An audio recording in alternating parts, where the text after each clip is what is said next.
Honorable Président, merci pour la parole. Je suis de ceux qui applaudissent ce programme. Oui, je l'applaudis parce que pour une fois, on va faire les choses à la base. Il y a certainement des défauts. Il y a certainement des erreurs. Et je regardais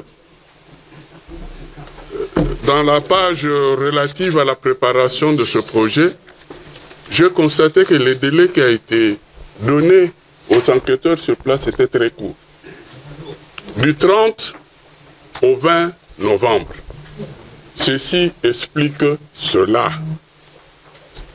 Ceci explique cela, honorable Président, parce que je sais que pour se déplacer en province, c'est très difficile. Et que certains sont restés dans leurs hôtels et ont appelé quelques personnes qui leur ont donné des informations. Et ces informations, pour la plupart, ne sont pas correctes et je comprends les collègues. Mais imaginez-vous, au niveau où se trouve le ministre, il ne peut faire confiance au rapport qui lui est parvenu.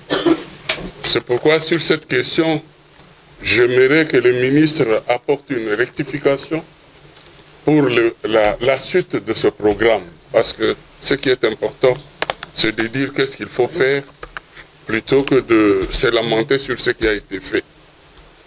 Moi, je voudrais qu'on apporte des corrections dans la préparation de la suite en recourant à l'expertise congolaise et surtout les gens qui sont sur place.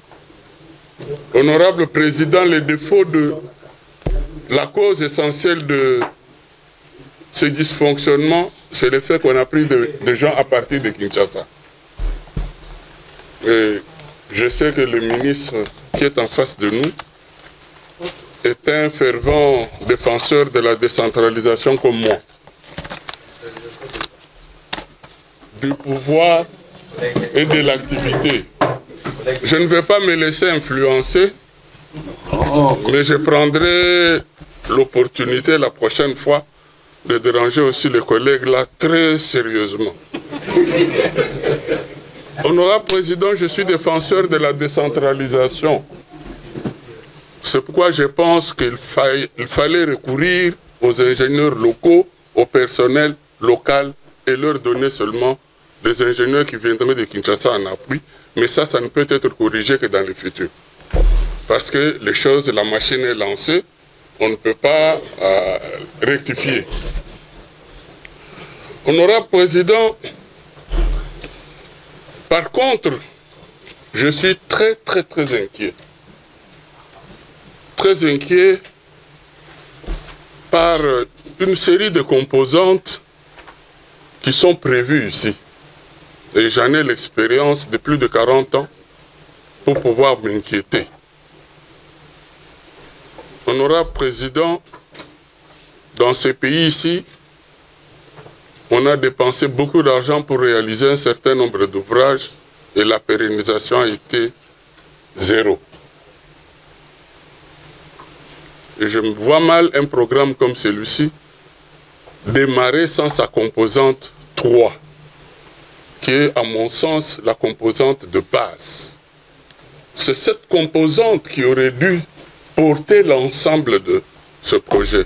Mais malheureusement, cette composante n'a pas encore démarré à ce que je sache. Honorable Président, on prévoit de construire des forages d'eau. Je le fais depuis 40 ans. Mais je sais qu'il ne suffit pas de faire un forage. Il ne suffit pas de le mettre en service. Il faut encore qu'il fonctionne, il faut qu'il soit géré. Et je dois vous dire, c'est très difficile et c'est très compliqué. Même le ministre du Développement rural sortant ne pourra pas me contredire. En effet, honorable Président, dans ce pays, on a dépensé 25 millions de dollars des Indiens pour acheter plusieurs machines de forage au développement rural. Et toutes ces machines ne fonctionnent plus et tous les forages qui ont été exécutés sont arrêtés. Je voudrais porter à la connaissance du ministre que DFID a financé il y a quelques années, peut-être 2 ou 3, plus de 300 millions de dollars de l'argent pour faire ce qu'on appelait école village assaini, dans lequel il y avait la composante eau et hygiène. Je dois avouer, honorable président, que rien de tout ça ne fonctionne plus. C'est de l'argent qui a été jeté par la fenêtre.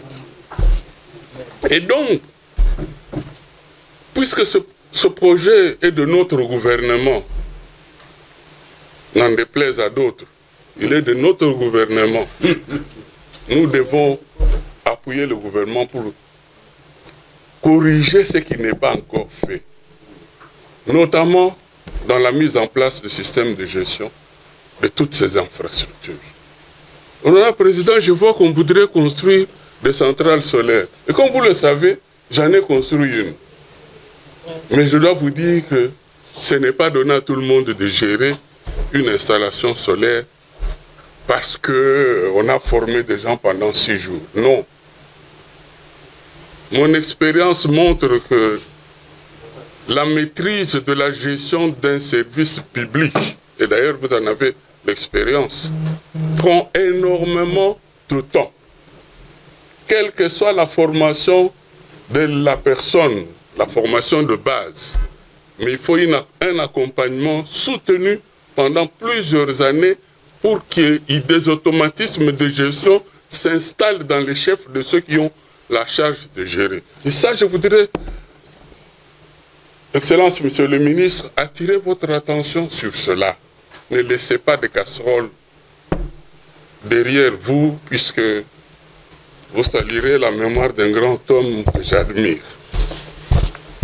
Honorable Président, je voudrais éviter à notre gouvernement de faire une grosse erreur. Vous avez vu, on a prévu quelques millions de dollars pour des lampadaires solaires. C'est comme si ceux qui ont prévu ne vivent pas à Kinshasa. Ils ne s'aperçoivent pas que les lampadaires solaires qui ont été posés tout le long du boulevard Lumumba et de la route de poids lourds n'ont été qu'un feu de paille. Ça ne fonctionne plus, au point que le gouverneur actuel de Kinshasa a commencé à remplacer ça avec le courant de la SNEL. C'est visible, tout le monde le voit. Et je ne vois pas pourquoi on répète ça. Chez nous, là-bas, les gens ne se promènent pas la nuit. Ce ne sont pas des Quinois, ni des gens des villes. Dans mon village, en Dembalaba.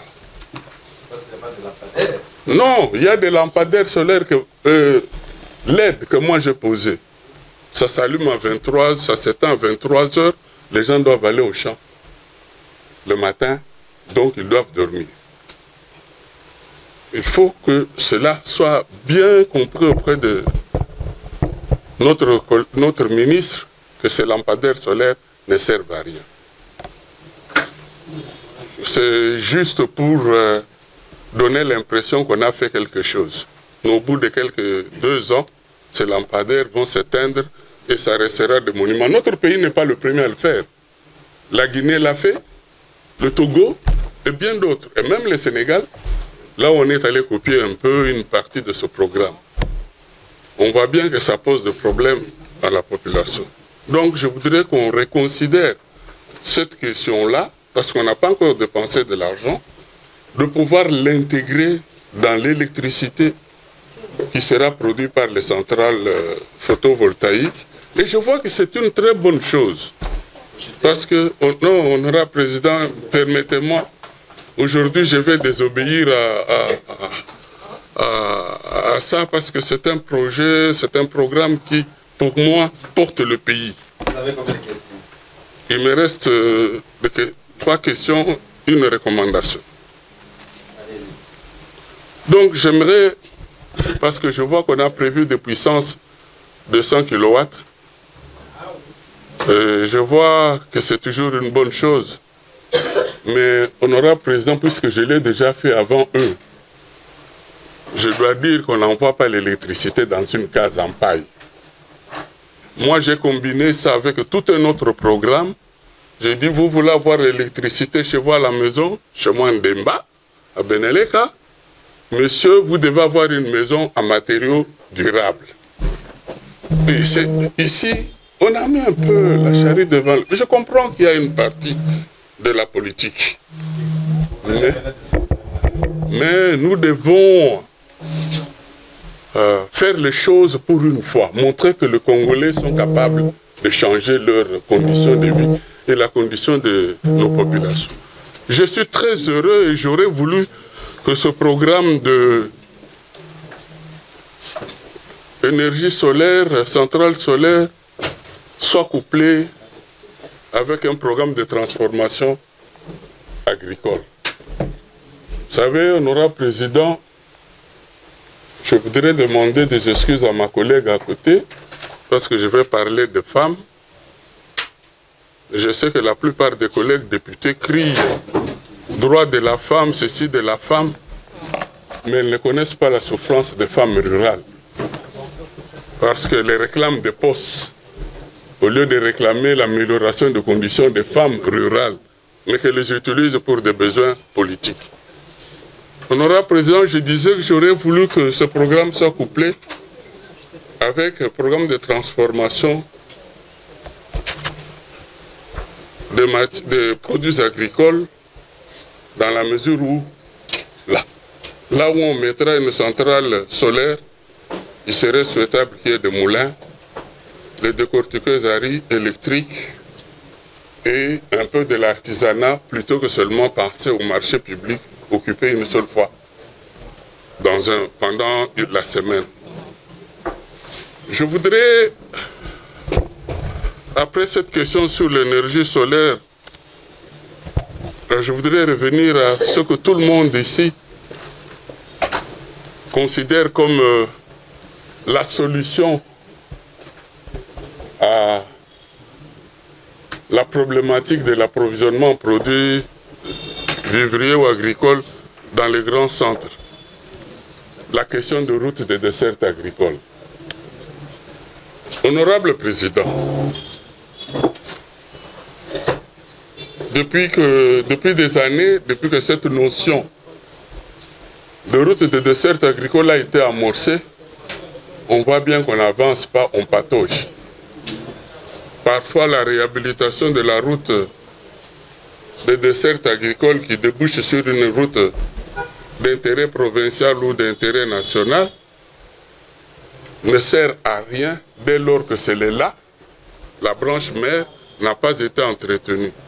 Au présent, au moment où je vous parle là, moi, dans mon territoire à Demba, la route nationale 41, je crois, celle qui va de Kananga à Ilebo, elle est coupée par les têtes d'érosion, le gouvernement n'intervient pas. Mais à côté, il y a des routes de desserte agricole qui sont prévues. Mais ces marchandises-là, ces produits-là, ils vont passer où pour aller vers les centres de consommation? Et comme j'aime toujours, après l'interrogation, faire des recommandations, je voudrais, Excellence, Monsieur le Ministre, puisque vous êtes le nôtre, et vous êtes un fervent défenseur de la décentralisation, et puisque j'ai échoué à faire modifier le comportement de l'office de route, je vous demande à vous de prendre cette proposition et de la porter au niveau du gouvernement. Ce que je vous demande, Monsieur le Ministre, ce que prévoyez dans chaque territoire, s'il vous plaît, un petit engin, c'est mon collègue Mikoul qui m'avait donné le nom, ça s'appelle tractopelle. Ça a un godet en avant et une petite pelle derrière. Cette tractopelle doit se situer au niveau du territoire. Donc je suis de ceux qui pensent qu'il faut ressusciter les TP territoriaux, le service de travaux publics au niveau du territoire. Et qu'il y ait un conducteur de travaux qui soit affecté là-bas. Qu'il y ait un machiniste, c'est-à-dire le conducteur et son beau chauffeur. Peut-être 4 personnes. Que ces gens reçoivent leur salaire par mois et une dotation d'au moins 2000 litres de carburant tous les mois. Je l'ai dit pourquoi, honorable président. Vous qui êtes de la province de l'Équateur, c'est ça, de la Mongala, vous savez très bien que pour aller intervenir sur une route, il faut recourir à l'office de route. Mais cet office de route est basé où? Au chef-lieu de votre territoire. Mais pour déplacer les engins du territoire vers le point d'intervention, il faut du carburant, il faut les indemnités de mission pour les gens qui partent. Et puisque ces deux éléments ne sont pas là, il n'y a aucune intervention. On vient nous dire ici, il n'y a pas d'argent. Nous demandons que le Parlement nous alloue beaucoup d'argent. Voilà l'opportunité, Excellence, Monsieur le Ministre, de pouvoir porter cette touche personnelle pour qu'il y ait ces engins au niveau du territoire avec des personnes et que ces gens-là soient payés et qu'on envoie du carburant sous le contrôle, bien sûr, des entités territoriales décentralisées.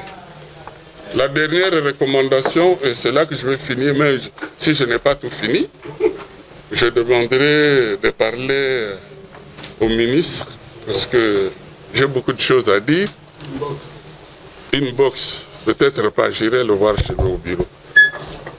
Honorable Président, la dernière recommandation, c'est par rapport aux critiques.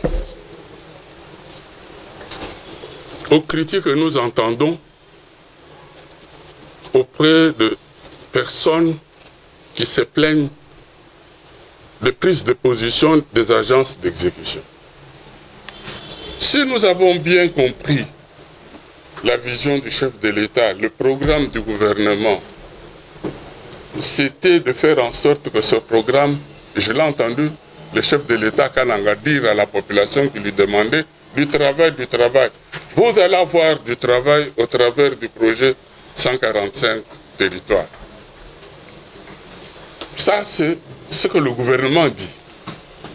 Maintenant, dans les faits, ils ont délégué l'autorité aux agences d'exécution en fixant seulement deux choses. Et le ministre l'a dit. Veillez à ce qu'on trouve des emplois localement et qu'on achète des matériaux là-bas. Mais ce que le ministre a oublié de dire, c'est que les appels d'offres se font à Kinshasa. Donc, pour soumissionner, il faut venir à Kinshasa. Si vous êtes en province là-bas, vous aurez des difficultés à soumissionner. Je voudrais exempter le BSECO qui a trouvé une formule entre entreprises et les agences locales d'exécution. Par contre, le CSF a voulu donner aux grosses entreprises les marchés, nous excluant nous les Congolais, en fixant des conditions inacceptables, un cahier de charges à 2400 $ et des garanties bancaires qui dépassent la capacité de tous les Congolais. En fait, on enrichit qui? On enrichit les Libanais. Voyez-vous, honorable président, la société Safrimex, elle a été créée sous nos yeux, à nous tous ici, par un gouverneur qui s'appelait Kimbuta. Vous savez qu'est-ce qui lui a donné les ailes? C'est le petit marché de Huiléry. Mais voyez aujourd'hui ce qu'est devenu Safrimex. Dans certains appels d'offres, ces entreprises libanaises, indo-pakistanaises achètent tous les lots. Parce que, je te rejoins, mais autrement. Je te rejoins autrement. Donc, toi là, tu auras tout. Honorable Président, donc ces entreprises ou ces agences d'exécution ont posé des conditions qui énervent et qui ne permettent pas aux Congolais d'accéder. Le dernier en date, c'est le PNUD, avec son système qu'il a mis en place, avec des catégorisations des entreprises. C'est pas normal, on ne peut pas continuer comme ça. Tous les pays, on ne peut pas dire, puisque les Congolais font des fautes, donc on ne peut pas leur donner la possibilité de faire. Il n'y a aucun pays qui s'est construit sans échec et sans succès. C'est en ayant des échecs qu'on se corrige et qu'on avance. Nous sommes le seul pays, bon peut-être je ne connais pas tous les autres pays, mais notre pays, ce sont les étrangers qui gagnent les marchés parce qu'ils peuvent prendre des garanties bancaires ailleurs. Donc, Excellence, Monsieur le ministre, j'aurais souhaité que vous rappeliez vos agences d'exécution à l'ordre pour que plus d'entreprises congolaises puissent accéder à ce marché, que nos ingénieurs puissent aussi se développer.